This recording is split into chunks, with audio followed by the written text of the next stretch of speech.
Festival fiasco. An explosion in a food truck at a local music festival sends 2 workers to the burn clinic. What emergency officials are saying about how it happened. That fall feeling is finally here, but it won't last forever. Wind will warm back up and our next chance for rain. And the cost of college is expensive and confusing. So what are your options? Scholarships, financial aid, good old-fashioned savings? We'll go in depth. Thanks for joining us here at 7 o'clock. I'm Ashley Rowe. And I'm Dan Haggerty. So right now, Rocky Mount, they are trying to figure out how to make up for overspending by millions of dollars. They need to find $30 million in the next 10 months. City Council is meeting about this right now. And some of the options on the table to deal with this budget crisis are ideas that essentially punish the residents by cutting police and firefighter jobs and raising everyone's electric and gas bills. Now, WRAL has spent the last couple of weeks asking the city, how is this possible? How did this happen? That brings in some of Ashley's reporting. You got a bunch of documents from the state tonight showing that the city council knew about these problems for years, which is kind of interesting considering that at least one council member told us last week that this financial crisis was new to him. Yeah, Dan, documents that I have show that not only did they know about the dwindling reserve fund and other issues, they acknowledged those issues to the state. Want to get more on that in just a minute. But first, let's talk about what is in the state documents. Since 2022, the state treasurer's office has sent Rocky Mount officials what's called financial performance indicators of concern. Here's one of the findings from the 2022, what's called an FPIC document, that the operating net income was in the red by $283,000. They got deeper and deeper in the red year after year. Just so that you can see this, it says a negative balance indicates that your rates are not covering your operating expenses. Makes it pretty clear there. And once again, year after year, it goes deeper and deeper in the red. Also, the general fund, they acknowledge in these FPICs. This is from 2023. It says the general fund has a fund deficit, which means that the unit being municipality, Rocky Mount, revenues and other receipts are inadequate to support its operations. Lastly, here's from 2024. The unit has expenditures that exceed legal budget ordinance. This one really stood out to me, Dan, because that one is indicating that they have overspent beyond the legal limit. Here's the 2024 operating net income. Remember what I showed you before? I know it's a lot to follow here. We showed you that in 2022, they were in the red by about $200,000. It went all the way up to $2.9 million. The short explanation is they're seeing the numbers. They're seeing the negative next to a really big number, over $2 million. So, but none of this apparently was a surprise to them. The state sent these findings to the city. What did they do with that information then? So these documents, when there are areas of concern, the city has 60 days to respond with areas for improvement. So they have to outline exactly how they are going to improve on this. Not only did they send those back to the state, they all signed off on it. I'm talking about the mayor pro tem, and all of the city council members year after year after year. So to claim they didn't know about it, that these were red flags that they just missed, they signed off on these documents, Dan. So, again, this meeting is underway right now. Has the city council and the mayor acknowledged these documents? We're going to be asking those questions tonight. Maybe some people at the council meeting are getting the alerts on their phones right now, seeing some of this reporting, and we'll see what comes of it. But I'll tell you what, Dan, Heidi Kirk is at that meeting. She has already spoken with at least one council member who has responded to this. You're going to hear more at 10 and 11 o'clock here on WRAL with his response, and we're also reaching out to the mayor to try to learn more. Ashley, thank you. Let's send things over to Brian. Indeed, here in the WRAL Live Center, some news this evening from the Outer Banks, a couple of important updates. First of all, the 8th home has collapsed out at Buxton. This is video shot just before 5 o'clock of that home, known as Family Tides. It was a rental home crashing into the surf there. And the National Park Service is warning that more homes may collapse in Buxton and Rodanthe. Exceptionally high tides are forecast next week, the king tides. And in addition to what we we've seen this week with Imelda's high surf, we could see more damage done in the coming days. Also, another big update. Highway 12 is reopened on the north end of Ocracoke Island. It had been closed this week because of ocean overwash. But take a look at this picture from about 10 minutes ago on Highway 12 in Buxton. They're still dealing with a lot of overwash there in the Buxton area. Problems that likely are going to continue on into next week and beyond. All right, Brian, thank you. A busy start to the 7 o'clock news tonight. You might be just getting to your news feed, so let's get you caught up. These are the 5 things you should know right now. A propane leak led to a food truck explosion in Chatham County. These pictures here of that scorched interior, 2 workers inside when it happened. Both were hurt. They went to the hospital. It's not clear how serious their injuries are. This happened as people were setting up for the Shikori Hills Music Festival. It'll go on as planned this weekend, but we're thinking about the people who were injured there. Just terrible. The ACLU sent a letter to UNC demanding the university reinstate a professor who was placed on leave. A rally supporting him was held yesterday. That's what you're seeing here, 2 days after the university put him on this administrative leave, saying it was due to some concerns about his, quote, alleged advocacy of politically motivated violence. The organization demanded that Dixon be reinstated by 5 p.m. tomorrow or face legal action. Fort Bragg says it will begin sampling soil from some residential areas this month to assess lead levels in the ground. The soil sampling will focus on neighborhoods with homes that were built before 1978. Fort Bragg leadership is expecting to provide testing details to families in those housing areas. This comes after recent conversations between the Army and EPA about testing and analysis of the results of a 1993 soil study in some neighborhoods. The State Board of Election didn't vote on a policy that would have clarified some rules around absences. We've been waiting on that news. The board had been weighing a rule that would make it so no student could fail a course just for missing too many classes and not only paying attention to their test scores. The board said that there was too much confusion around this new rule, so it opted against voting on it at this time. Police responded to a school bus crash in Apex this afternoon. Sky 5 over this scene. This is the intersection of Jenks Road and Morris Acres Road. It's not clear if anybody was hurt or which school was involved.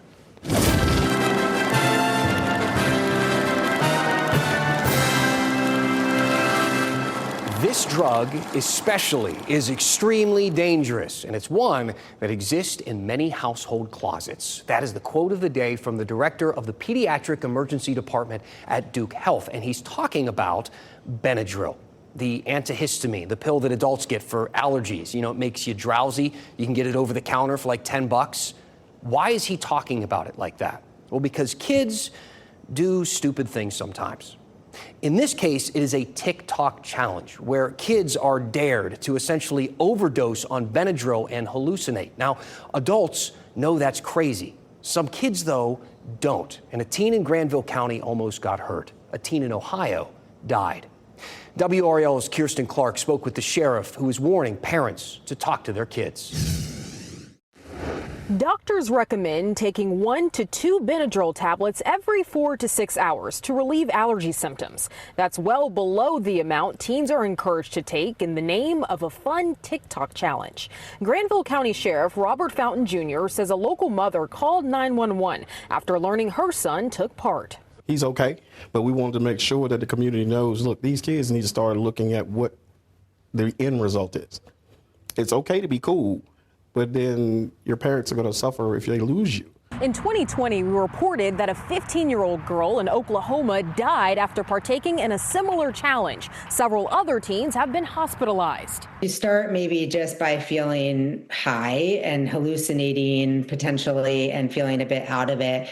And then very quickly you cross into a part where you could have seizures, dangerous heart arrhythmias that can lead to death. Dr. Emily Greenwald is a pediatric emergency medicine specialist at Duke. What is your message, number one, for teens that are on TikTok, on social media, and seeing these challenges and wanting to, get involved? Think twice before you do it. Talk to your parent, talk to someone you trust about, is this really a good idea? Social media is not your friend.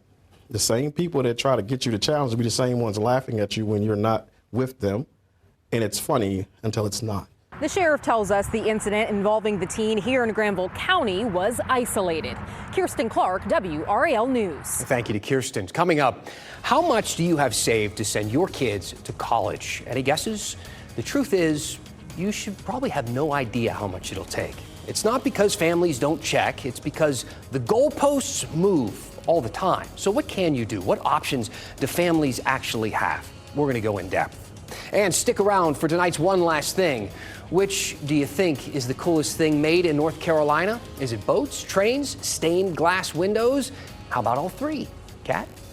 And sweater weather is back tonight, but we'll be back to t-shirt weather here soon. I'll let you know how many more nights they'll need an extra layer coming up. You have no idea how much college is going to cost for your kids. You don't. You just don't. You don't know. I mean, tuition and fees, they can change and go up at any time. I mean, just last month, UNC's Board of Governors met to consider raising tuition for the first time in nearly a decade. You know, you spend years saving for one price, and then with one quick announcement, you're short. What's going to be in 5 years, 10 years, 18 years? Will your kid qualify for financial aid? If so, how much? How about scholarships? Who knows? Most of the time, you can't even guess those numbers until your kid is like a junior or senior in high school anyway. And most of those benefits can't really be assessed until your kid applies and gets accepted into these schools. It is the first big major purchase of your kid's life, and you have no idea how much it will cost. I can tell you this, in North Carolina, college is supposed to be affordable for its residents. I mean, that's literally in our Constitution. It says free of expense as far as practicable. But is it? Is it affordable for you and for your kids? Now, we just did a whole segment on this sort of thing. We went over to Chapel Hill. We talked to UNC's people there about the new dorms they're building and how that fits into the cost of college. You can find that segment on the WRAL YouTube page if you want to check it out. But long story short, tuition, fees, housing, food, books, all of it combined is about $27,000 to $29,000 a year at places like UNC and NC State. Now, keep in mind, most families making over 110 grand a year, they start to have really limited options for financial aid. So without scholarships, these are kind of the current ballparks for folks. So you're looking at somewhere between $90,000 and $110,000 for a 4-year in-state degree. Can you save that much in 18 years? If the answer is no, well, can you get some scholarships? I know this, if you paid student loans yourself, you certainly don't want those for your kids. So how do you prepare? Let's go in depth.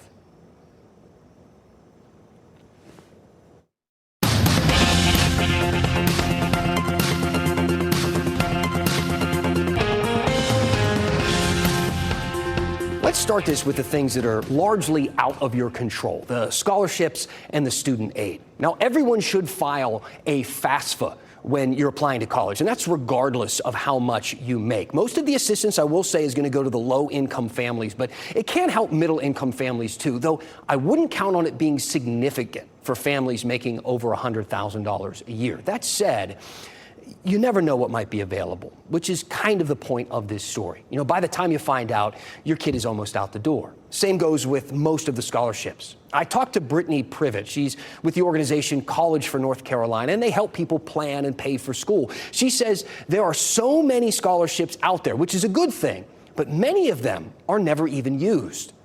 Millions of dollars go unclaimed every year from local organizations because students don't apply. So how do you apply? How do you find all of these? Well, when your kid is a junior, maybe even a little younger than that, you should start looking, hit it hard, and look local. It's also important to look into your local community. So the Rotary Club, the Kiwanis Club, your church, those organizations typically offer local students scholarships. And some students may see those scholarships and see, oh, it's only $500, but those scholarships do stack up. Right, you can get more than one scholarship, right? You can stack those scholarships, and that's key. So get as many as you can. $500 here, $250 there. It can add up. And you wouldn't believe how niche some of these scholarships can be. There are scholarships out there for left-handed students. There are scholarships out there of children of first responders. We're a military-heavy state here in North Carolina, so there are scholarships out there for military dependents as well. I found some insanely unique scholarships. $15,000 for someone who makes the best duct tape outfit for their prom. $1,500 from Ben & Jerry For the best essay describing your personality as a flavor of the month, $1,000 for tall people, women over 5'10", men over 6'2", $2,000 for an essay explaining how you'd survive the zombie apocalypse. You can get money for being a vegetarian, creating a greeting card, or designing one of those doodles on the Google homepage. There are tons of options, but none of them are really a guarantee. You can't control how much student aid that you get, and you can't control which scholarships your kids will actually qualify for. So let's talk about a little bit of what you can control, and that's saving money for college. Now, if you don't know what college will cost, you should save, I think, like it's going to be the full price. So how can you save $100,000 before you pack up that car and take your kid to freshman orientation? Well, the best route is the 529, right? A 529 is simply an investment account. This account will typically give you a return between 5 and 7% over 18 years. That means if you open a 529 when your kid is born with the minimum $25, to get to $100,000, you'd have to invest $250 per month for 18 years. The math is there on your screen. And even then, you still might be a little short of that $100K. Now, if you have 2 kids, like me, I have twins, that's $500 a month. If you have 3 kids, that's $750 a month. Does that sound as affordable as possible to you? Now, I talked to a friend who knew I was doing this story, so he told me his story. He has 4 kids. He opened a 529 account for each of them, and he started each one with $200. Now, every month, he puts $50 into each account. Do the math there. That's $200 total every month for the next 18 years. That means with a 7% return, which again is on the high end, my friend will have about $21,700 for each kid when they turn 18. And that's not even enough to afford 1 year of tuition and fees and the rest of it at UNC or NC State. This did not make him feel good. Maybe some of you are having that same feeling right now. So let's keep sharing stories about this. Let's keep talking about this affordability issue that a lot of people have when it comes to paying for college. I mean, we didn't even mention some of the other options. There's community colleges here, lots of things there. Students can earn college credits while in high school at those community colleges, potentially cutting the cost of college in half. Do you want to know more about that? Is it important to you? What other questions should we be asking? Send me your thoughts. Send me an email, dan@WRAL.com.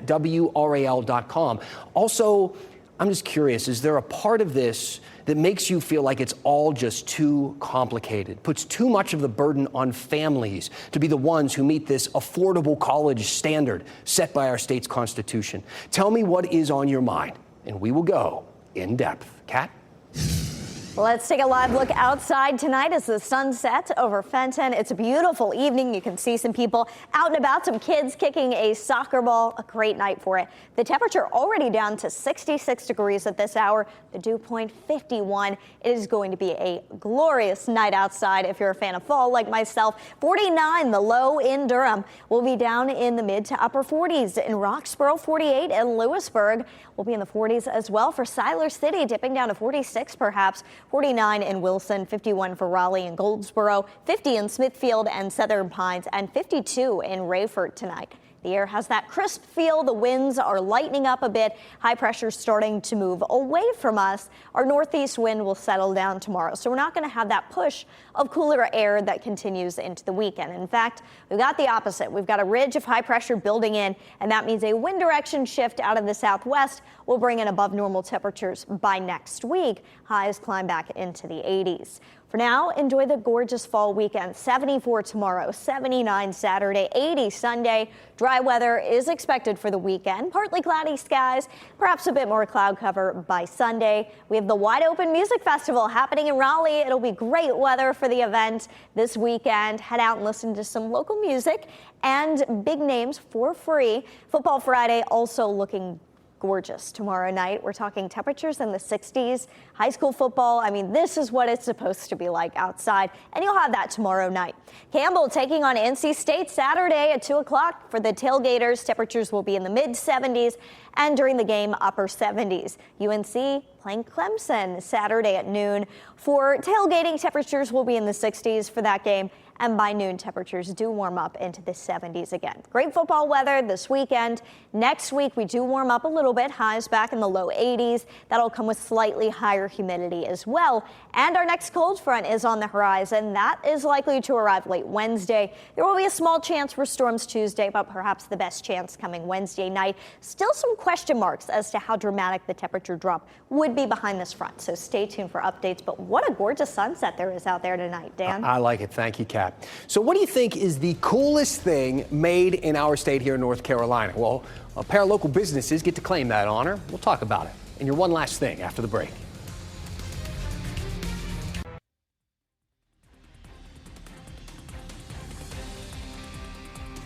Hey, one last thing. What is the coolest thing made here in North Carolina? Well, today, the NC Chamber of Commerce decided they held a competition. They do this every year. They ask the question, and then they field some answers from businesses across the state. And today, they announced the winners. In the large size business category, Siemens Mobility out of Lexington won first place. They build passenger coaches for Amtrak trains. These are some pictures of their manufacturing operations. That facility actually just recently expanded in that area. In the medium size category, the local business here from our area won. WorldCat out of Tarboro took the top prize for their catamarans. They started production there in Edgecombe County back in 2001, and to this day, they make some really good-looking boats. That looks fun to be on, doesn't it? And finally, maybe my favorite in the small business category, the winner, Ordway Glass Company. This is right out of Fuquay Arena. They make beautiful stained glass windows. You saw the one with the dog's portrait there. That was cool. I love the Pink Floyd Dark Side of the Moon, and looks like a fox there. I mean, it's really intricate work. Really, really beautiful. Congratulations to all of them for that honor. And thanks for making WRAL your choice for local news. Our next newscast is at 10 o'clock on Fox 50 and back here on WRAL tonight at 11. Have a good night.